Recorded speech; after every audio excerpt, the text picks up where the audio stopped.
waiting for Cande to connect. Hey, Jesse. Hey, buddy. How you doing? Doing all right, man. I just woke up a little while ago. Yeah, a little late in the day. Nah, it's Yeah. cool. No, I'm here with wet hair. Just took a shower. Okay. Uh, yeah. so I'm gonna introduce the show, and Okay. then we can start getting into it. My name is Jesus Trevino. I'm an MFA candidate in studio art at UT Austin. I'm also the curator of this exhibition, Between Two Worlds. It includes 12 artists from the Brownsville, Texas, Matamoros, Tamaulipas area on the U.S.-Mexican border. And this exhibition engages, themes of identity, language, regional life, and highlighting the bilingual aesthetics of the border. This is the last of the studio visits for this exhibition, and so everyone feel free to ask questions in the chat, and we'll get to them towards the end. I'm mentioning that now just so I won't blindside people with it. But yeah, when I was thinking of about this bilingual visual aesthetics of the border, I was it came from thinking about your work. I was in Richard Schiff's class, a professor here, and I wrote a paper about your work and really thinking about it. And how you take these environments of the gallery a la Rauschenberg, using a lot of similar tools like image transferring, the use of pop culture, signage, and but with a barrio and kind of rascuache sensibility, just with make do with what you have, the the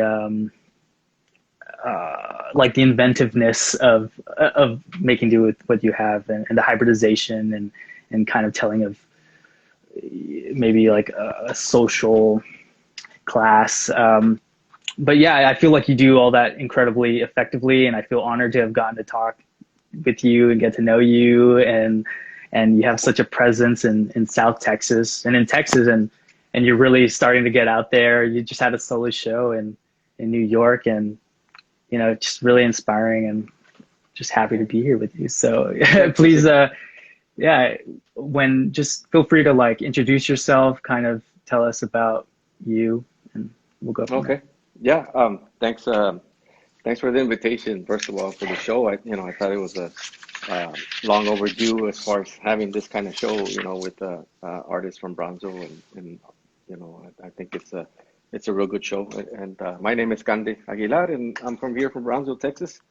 Um, and I've been making art for a while already. I started back in 98. I started doing sketches and little drawings on paper, and still lives and that kind of stuff. And I wasn't aware of Picasso at that time, and so I sort of kind of went from one genre of art to another, and I landed on painting, making art and stuff.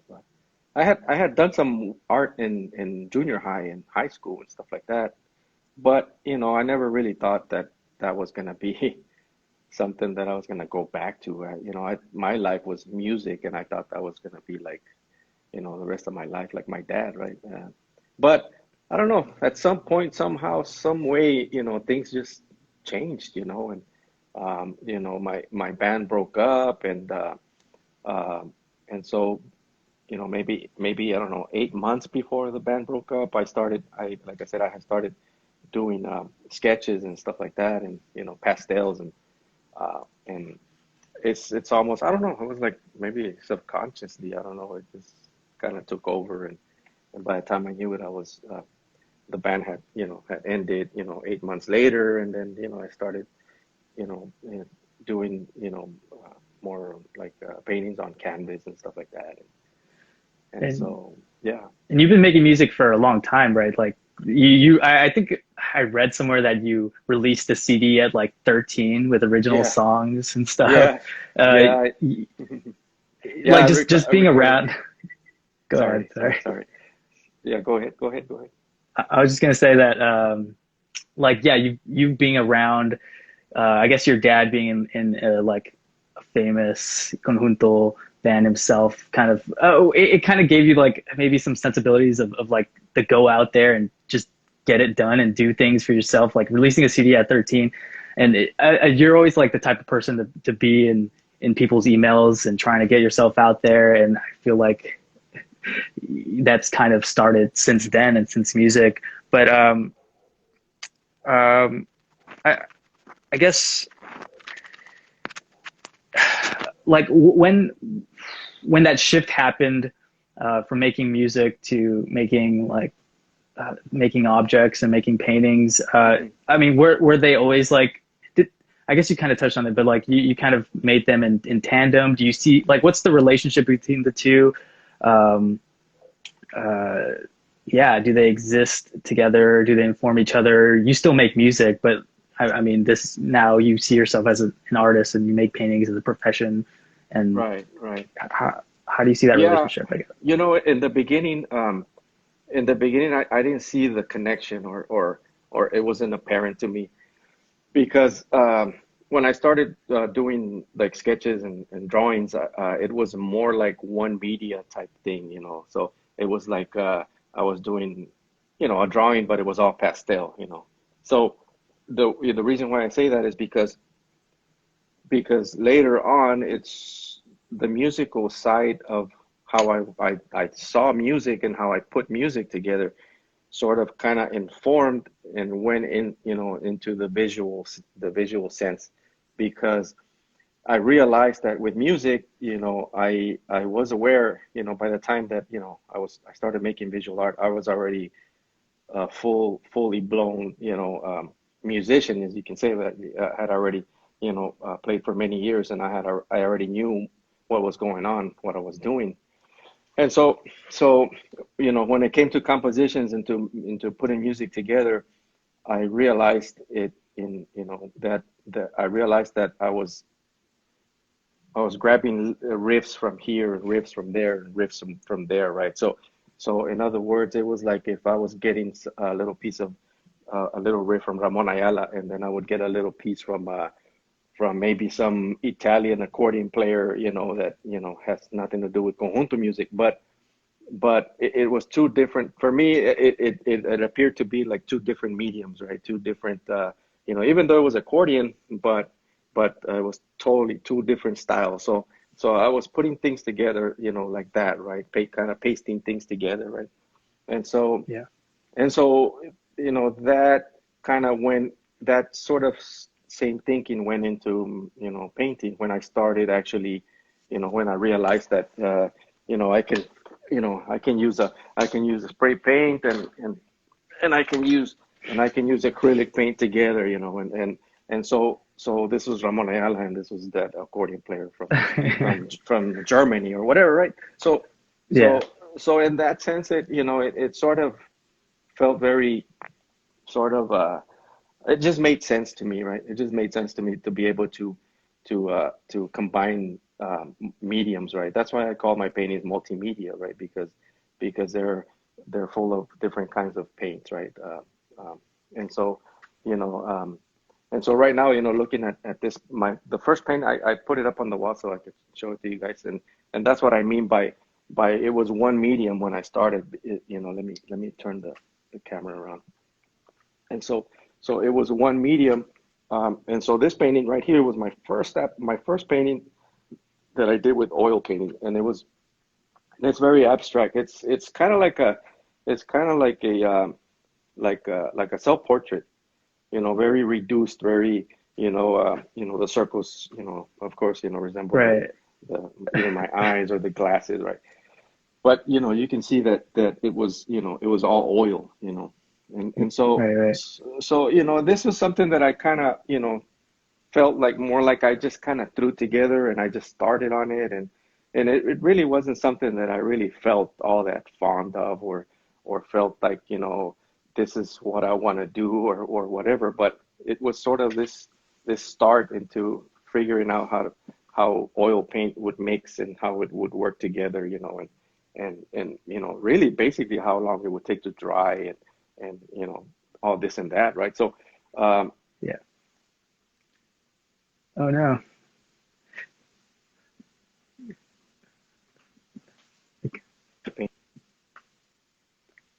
You're kind of, I don't know if you're cutting out for everyone, but you're cutting out for me.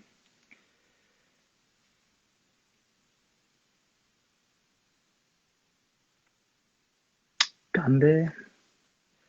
Oh man.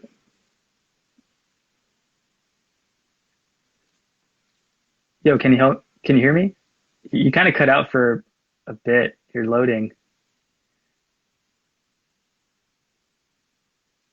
Frozen. So, Cande, no. You're here. Okay, but yeah, we can't hear you. That's super unfortunate. Not sure what to do. I wanted to comment on how great your little setup there was, bringing the environment into your studio, just like you bring it into gallery. It's really neat. No, don't know. Should I stop and start it again? This is the question. Uh, I'm gonna remove you and then invite you again.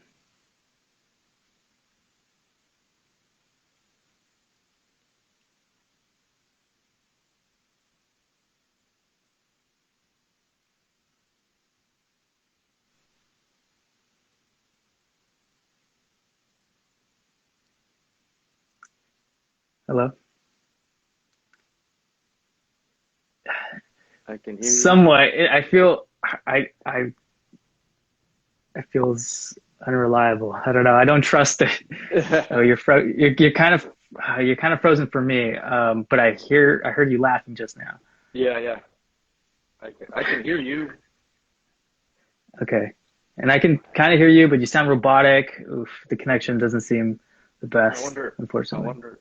My connection over here is real good. I can hear you clearly and everything. Okay. Well, Maybe, I just can. can you hear Well, me let's there? just. Yeah, I can hear you. So I guess I'll just. They're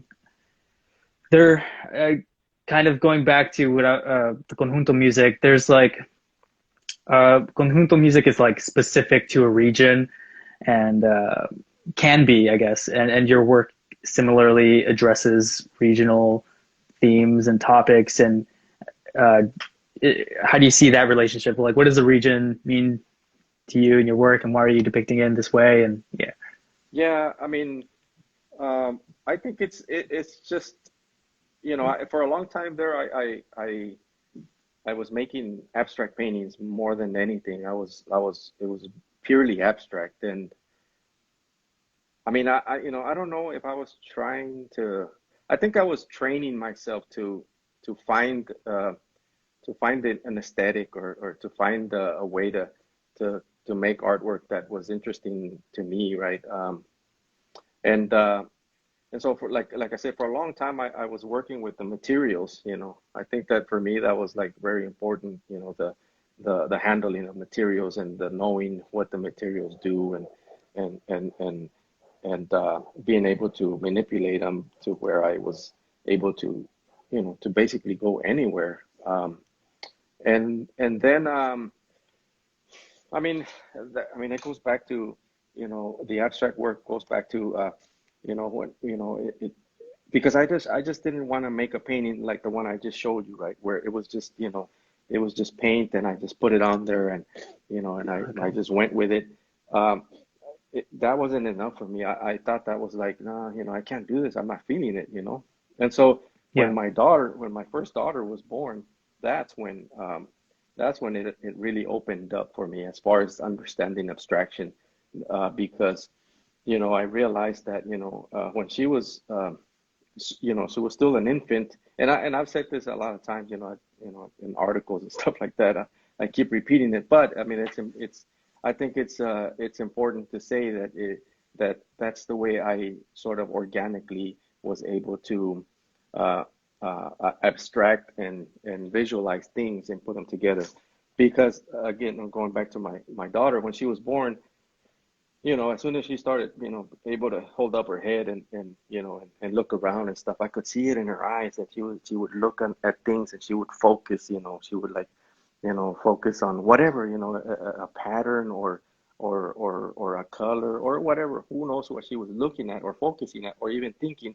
But watching her do that made me realize, oh, okay, that makes sense to me, into where I can focus on things and abstract from different things, and create a composition, with that. Um, Right. and so with the barrio stuff, that it was just it was kind of like, it was kind of like a thing to do that was easy for me to do, because I was just picking up on things that I grew up with, right, and that were very familiar with me, and I was able to put them together, mix them up, and create this sort of barrio narrative, right, and so, that was just, again, something that was easy, and something that I could very much relate to, right, and so, I mean, I don't know if that answered the question, No, I think that was but great. Yeah, thank you yeah, for that. But yeah, I think we should like get into the work that we have in the show just to give like a visual to what you're sure, describing with the barrio stuff. And sure, well, yeah, this is the painting. It's hmm, huge, almost, it's reminiscent of like a mural, because uh-huh, uh, it's on a wall, basic, and right, got right, this El assemblage Gallito, piece. yeah, El yeah, the Gallito, rooster, yeah. yeah.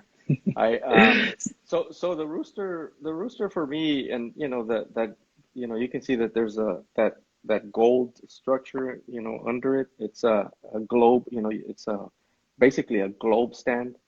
And so, Yeah. the globe stand, really for me symbolizes the idea of the barrio being able to relate to any barrio in the world, right? And I believe that there's, you know, I haven't traveled the world or anything, but via YouTube, I watch a lot of videos of Asia or India. I love to see those 2-hour videos of people just walking around with cameras, and you can hear the Mhm. sounds, and see what other cultures sort of are kind of about, right? And so, you know.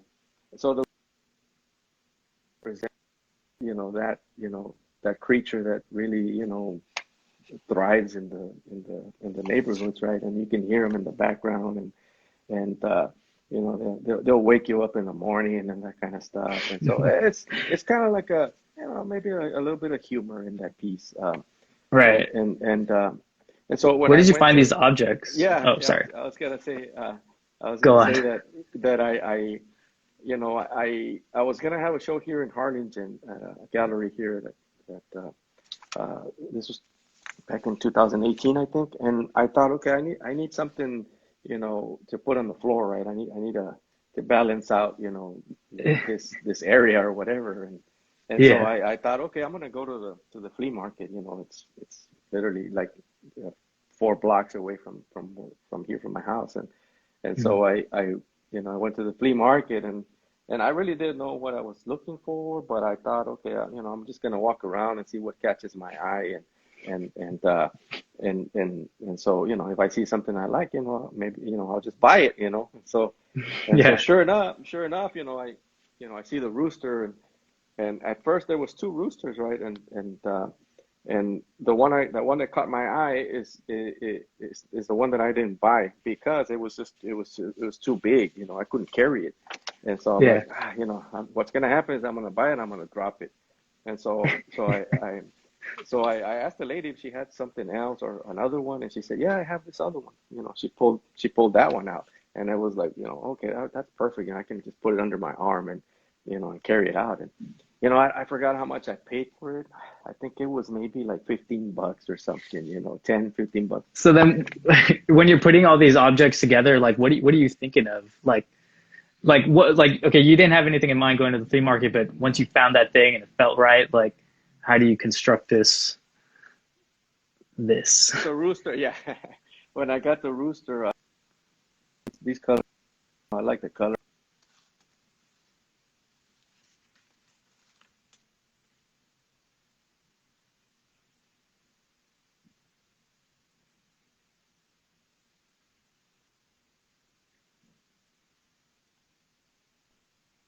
And so, literally, I was already leaving when, in the corner of my eye, I see the little table. But the little table, the lady that had it, she was using it for those little brooms for kids, like 2 feet little Yeah. brooms. So the little Uh, holes, she had the brooms, it was basically a table that she had to hold the brooms, right? And so you right. can see the holes there where, and so it was practically full of the little brooms, right? Colorful little brooms. And I thought, oh, that looks cool within itself, right? But I thought, no, okay, no, Hmm. I can't do that because that's, uh, she already did that and it's done, and I thought, no, okay. So, I walked up to her and I offered to, she thought I wanted to buy the brooms, right? Or the broom. And I said, no, I'm interested in the table, and she says, no, pues la mesa la uso yo, ¿verdad? Y pues la uso para hacer mis ventas y pues no la quiero vender. And the reason why I liked the table was because of the color, really. That's what caught my eye. Boom, I saw the color and I thought, oh, okay, that color is perfect. You'll see that color on a house in a barrio, that's the color they use to paint houses, and the trim and that kind of stuff, right? And so Hmm. so, uh, so I said, pues bueno, pues me gusta mucho y blah, blah, blah, ¿verdad? And I told her, well, y si le doy $40 por la mesa, y dice la señora, pues, bueno, está bueno, pues si se la vendo. But, Yeah. but, Switched up real fast. yeah, because $40 was like, and she was like, Yeah. she thought I wanted to take the brooms too. I said, no, no, las escobitas, quédese con ellas, so, para que usted las venda, ¿verdad? No, no, no me interesan las escobitas, ¿verdad? And so, no, no, pues I gave her the $40, man, and boom, I got the table, and at that point, it just made sense, it was just gonna be the rooster on top of the table, and then the globe stand, I think I had it here and around the house, and I don't know, I just put that because it was I didn't even when I put it in there, I didn't even know why, it just it made sense to me later, right? The the contrast between the metal and the wood and the material of the actual rooster was, Right. again, mixing the different contrasting materials, right? And which is always driving my sort of visual sense, right? The idea of combining things that contrast each other, right? And that are different materials. I don't know. That's for me. That's just again, it relates to how I saw, putting music together and that kind of stuff. Great. And so then how does that, I mean, obviously it relates to how you construct images and look for the imagery that you put in your painting, but uh like I guess yeah, talk about Yeah, I mean this yeah. looks like it's from like a coloring book, but Hmm. it also kind of references like, histories of Texas, maybe Right. just things like that. So Yeah, I mean, for me, it goes as far as that, right? It's really a contrast between, the Western, cowboy. When it comes to cowboys and that kind of stuff, for me, I related more to the North American side, right? I know there's a lot of cowboy culture in Mexico, but in my view, in how I grew up, Clint Eastwood, The Good, the Bad, and the Ugly, and Bronco yeah. Billy, and all those movies that were really the Anglo cowboy is what I was sort of grew up looking at, right? And so Right. I contrasted that, with the tacos mexicanos, ¿verdad? Which is, it's for me again, it's very two different things, right? Two different worlds, and the pizza box is just, I just felt it needed it there. It needed something in that Yeah. spot, so I had to put something there. But yeah, and so the sort of the framing that goes around the swirls, that Mm. pattern, that comes from literally a one of those little cards that you see in the Mexican restaurants where they write in the special of the day, right? It's a little card that they put on the table, on the little stand, and so I thought, man, that's pop, man. That is, I mean, that's authentic barrio pop right there because it literally pops at you and it's telling you, this is the sale of the day, right? This is the plate of the day or whatever, right? It's an Hmm. offer of something. So, I just really, I got that and so I use it to frame, the piece itself. And I use that in different compositions. I've used it several times, and it's always like a little sort of tool that I have where they need something. Pues, I'll just get that and I'll put it. I'll make that painting with that element in it, and it Right. keeps it within the realm of the barrio pop sensibility. Right? Right. And So that's something that I like yours posting photos of like driving around Brownsville and taking photos of the signage, mhm. and that's what like that's Yeah, what that kind of reminds me of. yeah, Like yeah. that's like a consistent part of your practice, seeing like, hey, what are these actual markets Right. using to yeah. Yeah, and Jesse, and the reason why is because I mean, when I was, when I started making art, even before that, I mean, we only had the little art league here in Brownsville. I mean, there was really nowhere to go see art. It was, and especially when I was a kid, more than anything, when I was a kid, when you think that your parents will take you to a museum at some point when you're a kid, right? I mean, I've done it before with my kids, but here there was nothing like that. So again, I'm reflecting back onto what I remember seeing and what I remember thinking that was art, or that I could say maybe that was as close as being something that as close to being.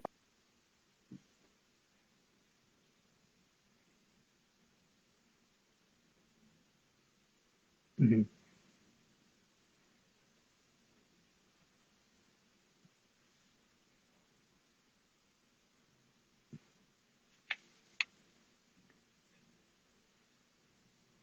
Sesame Street.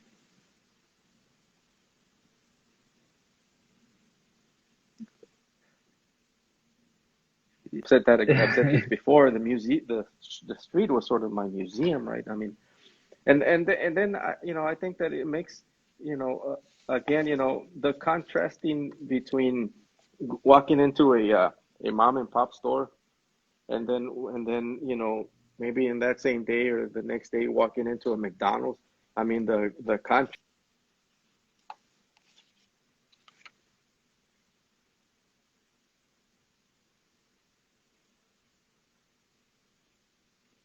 You're kind of cutting out. Damn.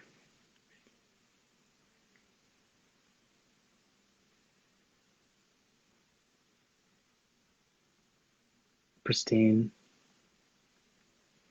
Yeah. I think there's like a huge delay. I can hear you, and I kind of got most of that of like, yeah, going to the Mexican restaurant, it being kind of rough, and then right next door there's a pristine McDonald's, and just like that. Again, those visual contrasts that you're interested in, and material, and how those Exactly. work together. Right. Yeah. That's So that's awesome. yeah. So Um, it's things that that I can that are sort of just things that come natural, and I've been able to figure out how with my own training, with the abstraction, with the materials, I was able to make, you know, play around with the materials to create these contrasts and stuff like that. Great. And so the title of this painting is Ni de aquí, ni de allá. So Okay. what does that mean to you? And yeah, being Yeah. not from here, not from there. Yeah. What's Right. your relationship to that in betweenness Right. that you're Yeah. I mean, speaking to? yeah. Exactly. Ni de aquí ni de allá, because I mean, I've always felt that I don't speak the Spanish correctly as it should be, right? And I don't even speak the English correctly as it should be either. Right. In that sense, in that simplified sense, right? You could say that we're from if you're from the border, you're basically not from Mexico, and you're not considered Mexican by the Mexicans, right? I mean, they are. our brothers, Mexicanos, I mean, we love each other to death, right? But, they don't see me as a Mexicano, right? Because I'm not, I was born here. So, and I've always heard the term, in a jokingly, in a joking way, los gringos, ¿verdad? Que somos nosotros, even us that are Mexican American, nosotros somos los gringos, ¿verdad? That we're in France, we're Right. los gringos. And so, Hmm. and so, and it was, North America, pues, I mean, the Anglos, pues, they don't really consider us Right. American, right, or that kind of thing. So I'm very happy with that. I feel very comfortable with it. I love it. I think that it's very unique. Hmm.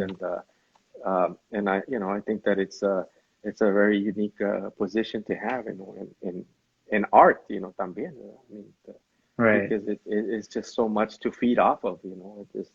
It feels endless. And so I've always felt sort of it's okay with that. Even in the Selena movie, I don't if you ever saw the Selena movie, where her It's been a dad long time. tells it's been a long time where the dad tells her, you gotta be, extra, what was it? You gotta prove yourself, even more, because you're not really Mexican, and so that made sense, a lot of sense to me, when I heard that in the movie. I was like, oh, this is true, that's the Right. way we've always felt, even as musicians. We had to, when we were recording our music, and and and sort of, the idea of the Mexican promoter, we wanted to make sure that, our singer was pronouncing words a certain way, and that we were aware of certain things, right? Because if you're pronouncing the words weirdly in a song, in a Spanish song, plus it's not that it's not they're not even good. It's not gonna be able. They're not gonna be able to equate it, or relate to it, or whatever, right? And so Right. so um, so yeah, we had to pay attention to that kind of stuff, right? Um, Gotcha. yeah.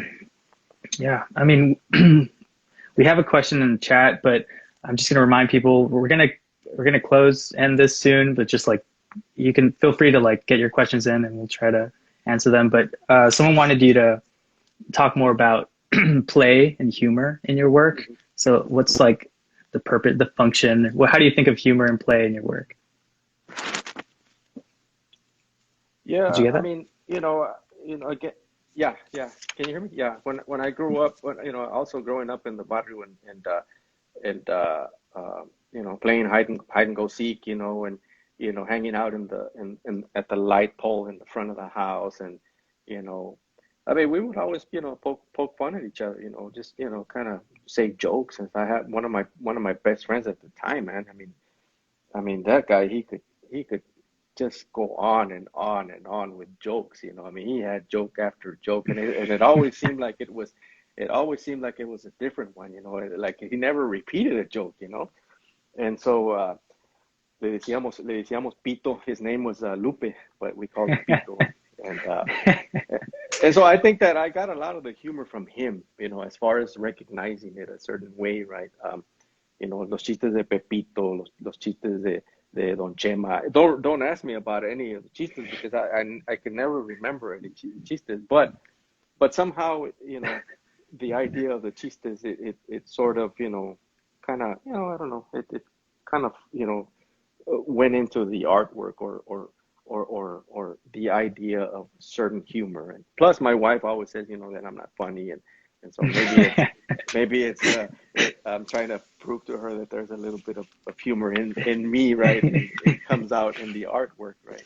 This one. And so, the title for the rooster, pues, it's the rooster that likes to sleep late, right? I mean, and that's really me, right? Because I mean, I work at night, right? I make my work at night, and so and Yeah. so, I tend to sleep in late. I'm not a morning person at all. And Same. so, maybe it's a self portrait. That rooster. The rooster that likes to sleep late, and there's Right. really no rooster that likes to sleep late, right? All roosters wake up early, so I mean, another thing that I find interesting is just like, again, like when I see this painting and I look at, the cowboy and I think these signage being erased. That's kind of where my head goes to, like an erasure of history and kind of a history of injustice and this coming from that, and then approaching that or making that accessible in some way through kind of this play and through that Hmm. kind of humor, or that there's something to that I'm aware of, that it just Right. makes like these kind of tougher things that I'm thinking about, like the context of it, just yeah, just more accessible. So that's what Yeah. I like. I mean, I think that the palette in the work, I think that that conveys a big sense of emotion, right? And so when it comes to the palette in my work, I mean, I think I mean, it's really because it's really always sunny around here, and it's always real crisp, the colors are always, uh, are always very vibrant. So I just, I can't get away from that, it just, it just, that's the way it is for me, right? Um, Yeah, and so, I think that the color, or the palette in the work, I mean, it does have this pop sensibility also, and and I mean, I always admired Da Vinci also. Da Vinci was always, somebody that I thought was like, okay, after I discovered Picasso, I started discovering everybody else, right? yeah. Um, and then Monet, and I think Monet was very important, and Van Gogh, I found out that that Vincent Van Gogh actually uh, became Vincent Van Gogh visually after he saw, literally the last Impressionist show, the last show that the Impressionists had, Vincent van Gogh saw it, and Yeah. then after that is when his palette, exploded, into these, uh, vibrant colors, before that he was painting the earth tones and that kind of stuff. So, Right. Van Gogh it's always been somebody that I look up to as far as that is concerned. And the Mexican side, of course, Diego Rivera and Rufino Tamayo, Rufino Tamayo, I really like his work as far as his textures and his sense Yeah. of color también. Orozco, Yeah, yeah, Siqueiros. yeah, yeah. We're gonna end soon. I don't think there's that questions coming in, but I really want to see that setup that you have behind you. If Oh, you can yeah, like just sure. show us a little bit. Yeah, this Um, is yeah. these are a couple of paintings that I've been working on lately, and I again, I combined the signage and this is part of a sign that says bakery on it, but the Mm. B didn't come out. Bakery, and then these are actual Lego instruction transfers, and then and Wait, then where? the I can't see it. yeah, sorry, let The me see. the camera's not pointed at it. Oh, I see. Kind of. No, you're loading.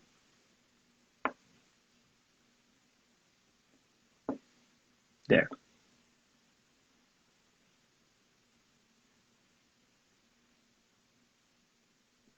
And you can Mm. see her hand right here. You can see the little fingers. Oh, let me see. Yeah, there you go. Yeah, and so this is actual transfers from one of her drawings. It's not. I didn't do that there. I transferred it, and the crayon Cool. transfers perfectly. I know that that was like a real nice accident Wow. that I discovered. And this is a little abstract from another painting that I appropriated, and then I got some of the other signage, sort of abstracted signage in there. Um, and so, for example, this is Yeah, I'm really liking that those new stuff that you're doing with like that focuses on that kind of interruption of the signage. And yeah, what's that?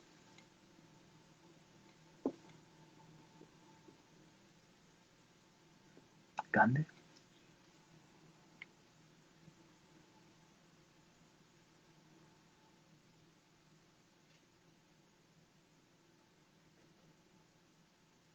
can you hear me? I think it's super delayed, and I think the connection is kind of, yeah, but yeah, Yeah. I can hear you now. Yeah, okay. Yeah. So yeah, this is one of the little drawings, that I'm gonna end up transferring, you Transfer. see right there.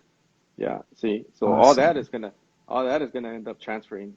And I like it because it's authentic child, And you always hear of Cy Twombly and Basquiat and all these guys, that used to do sort of kid childlike drawings and stuff like that, right? And so, I just thought that this was a great thing to transfer, and so it works for, I'm always trying to create a background, I'm always trying Yeah. to create a background to that'll sort of trigger me, and trigger the idea of working on it, this is another one. Mhm. And again, with the with the signage and the coloring book uh, in the background and a little bit of And Mickey Mouse so, here. so yeah, like you just mentioned, like Cy Twombly, you mentioned Basquiat, you've mentioned, the Mexican, the main three, the Tamayo, like, and you Yeah. meant, yeah. What are some other like artists that inspire you? Is there any like more like contemporary, like some people, your peers, Yeah. anybody? Yeah, I really like. I think I mentioned it to you before, but I really like Henry Taylor. Henry Taylor's an artist from African American from Los Angeles, and kind of Danny Fox kind of followed in his footsteps. His work is very similar to his. And then I mean I like a lot of I like a lot of I like Coons. I because his work is just so unreachable for me, it's by choice, it just seems like, I wouldn't do anything that pristine. I wouldn't be interested in doing anything that pristine, but I admire it, right? I see it as it being like something that I would like to own, something that I would like to have, right? Not so much make, right? But um, I mean, and it just so many, man. I mean, I discover, I was watching the Art Basel, on YouTube from 2019 yesterday, and I saw a painting in there, and I'm like, "Ah, who's that guy?" His his name is McLeod.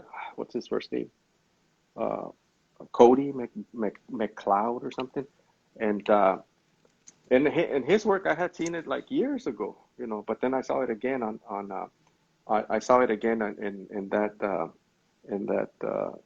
art fair, that Miami Art Basel, and I thought, oh man, this guy is already there, like, when Yeah. I saw his work, he was kind of just getting in it. I mean, we can go into the geographical location situation, with Brownsville being sort of, isolated, and I mean, if I would have moved to New York maybe 20 years ago or 10 years ago, I'd probably be doing a lot better if things would have been okay as far as my health, and I would have been able to continue doing that kind of lifestyle, right? Mhm. But because I mean, I would they, and a lot of people say, well, I mean, there's a lot of artists that go to New York and don't make it, right? But I mean, I don't know, man. I've always felt, that I like to step in the right puddles, to get the results that, that I envision things, I see them, and I think about them, right? And I think to myself, I mean, it's crazy, but when I used to go to the McNay Museum, I used to think, man, one day, I'm gonna have a show here, I'm gonna do it, somehow, and it Yeah. happened, and that's because, I believe in manifestation, I believe in making things happen, I believe in the power of your mind, going in a certain direction and making things happen, I mean, and I think I got all that. I owe all that to music, because music was just so what they do. It was just so open to me, and it was just something that really allowed me to feel confidence Right. in performance and doing what I do, right. I'm gonna show off a little bit here. Yeah. These are the gold album. This is the gold album that we got for our first album. Hey. And what's your band name? It was What it was was it? called Elida y Avante. Elida Iavante, Elida y the Ante. female singer. Her name was Elida Mm, and is Elida, and then the guys. And that night that's cool. we were hungover and it was real cold. It was like freaking 25 degrees, man. It was real cold. And this is our platinum. That was our gold, and this is our platinum. And Yeah. so and so and so when again when I think about manifestation, me myself and Javier really, Javier right here, Perez, he's uh, Right. he's the son of my padrino Gilberto Perez, the conjunto band where my dad played, and my Gotcha. padrino. Yeah. And so we used to talk about it, man. We used to say, man, our first album is gonna go gold, and we're gonna do it, and we didn't even have a band or anything, and we used to talk about it. And sure enough, our first album, our debut album, we were the first Tejano band on a debut album to go gold, and attest that the Tejano market was healthy.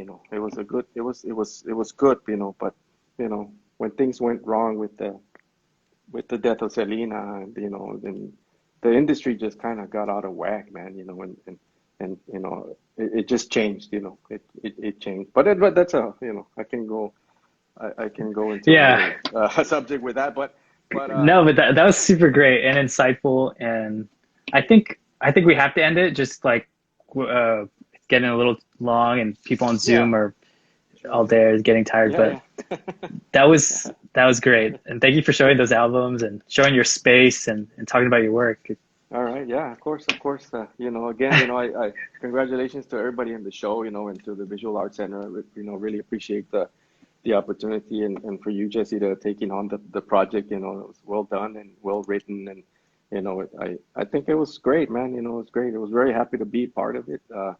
With the younger painters and the older painters, and so, as a matter of fact, I swapped, with Julian, that piece with Mhm. the his little Paletas? sculpture. Yeah, paletas. Yeah. We swapped it. I think I'm gonna choose that one because I still need to tell him which one I want, right? But I think I'm gonna end up with that one. And even I traded with Mauricio with the boat, the little Hmm. his little piece, the little one, the small one. The So smaller one. yeah, when you deliver them, they're gonna stay here in my house.